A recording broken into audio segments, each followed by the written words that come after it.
Jeng jeng jeng jeng. Abu Nawas menangkap angin.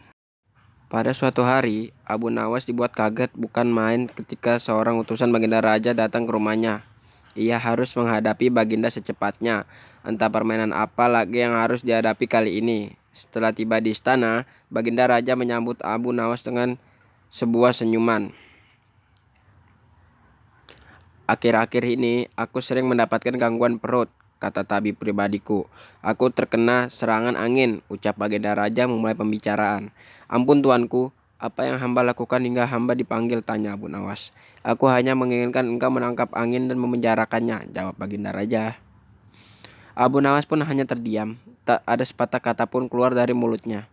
Ia tidak memikirkan bagaimana cara menangkap angin nanti, tetapi ia bingung. Bagaimana cara membuktikan bahwa yang ditangkap itu memang benar-benar angin? Karena angin tidak bisa dilihat, tidak ada benda yang lebih aneh dari angin. Tidak seperti halnya air walaupun tidak berwarna tetapi masih bisa dilihat. Sedangkan angin tidak. Baginda hanya memberi Abu Nawas waktu tidak lebih dari 3 hari. Abu Nawas pulang membawa pekerjaan rumah dari Baginda Raja. Namun Abu Nawas tidak terlalu bersedih karena berpikir sudah merupakan bagian dari hidupnya, bahkan sudah merupakan suatu kebutuhan. Ia yakin bahwa dengan berpikir akan menemukan jalan keluar dari kesulitan yang ia hadapi. Dengan berpikir pula ia yakin bisa menyumbangkan sesuatu kepada orang lain yang membutuhkan, terutama orang-orang miskin. Ya, Abu Nawas kerap mendapatkan sepenuh uang emas hadiah dari Baginda Raja kecerdikannya. Tetapi 2 hari Abu Nawas belum juga mendapatkan akal untuk menangkap angin, apalagi memenjarakannya. Abu Nawas benar-benar tidak bisa tidur walau hanya sekejap. Mungkin sudah takdir kali ini Abu Nawas harus menjalani hukuman karena gagal melaksanakan perintah Baginda.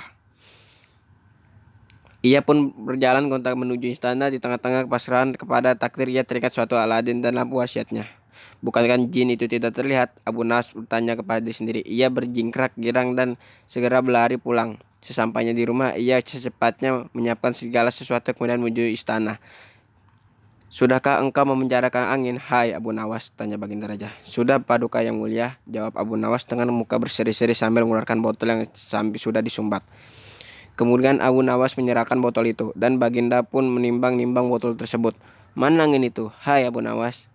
Tanya Baginda. Di dalam, tuanku Yang Mulia, jawab Abu Nawas penuh rasa hormat. Aku tak melihat apa-apa, kata Baginda Raja. Ampun tuanku, memang angin tidak bisa terlihat, tapi bila Paduka ingin tahu angin, tutup botol itu harus dibuka terlebih dahulu, kata Abu Nawas menjelaskan. Setelah itu tutup botol dibuka, Baginda mencium bau busuk, bau kentut yang begitu menyengat di hidung. Bau apa ini, hai Abu Nawas? Tanya Baginda marah. Ampun tuanku Yang Mulia, tadi hamba buang angin dan hamba masukkan ke dalam botol. Hamba takut angin yang hamba buang itu keluar, maka hamba memenjarakannya dengan cara menyumbat mulut botol, kata Abu Nawas ketakutan.